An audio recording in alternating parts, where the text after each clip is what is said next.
আসসালামু আলাইকুম। দেওয়ান স্যানিটারির পক্ষ থেকে সবাইকে স্বাগতম। আশা করি সকলেই ভালো আছেন। দেশ ও দেশের বাইরে থেকে যারাই দেখতেছেন আমার দেওয়ান স্যানিটারির পক্ষ থেকে ভালোবাসা অভিনন্দন।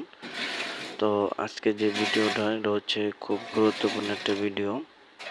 আমরা যারা কাজ করি, ইলেকট্রিশিয়ান হোক, প্লাম্বার হোক, যারাই কাজ করি, আমরা যে কনসিল কাটা হয় আমাদের যে রুমে বা টয়লেটে যে কনসিল কাটা হয়, কনসিল কাটার পরে আমরা কি করি, ময়লাগুলো এক জায়গায় থুয়ে চলে যাই।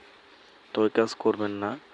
আমরা যারা আছি প্লাম্বার ভাইরা বা ইলেকট্রিশিয়ান ভাইরা, ঠিক আছে, ময়লাগুলা একটা বস্তার ভিতরে ভরে সুন্দর করে এক কিনারে চাপিয়ে দিবেন, না হলে বিল্ডিংয়ে আন্ডারগ্রাউন্ডে নামিয়ে ফেলবেন।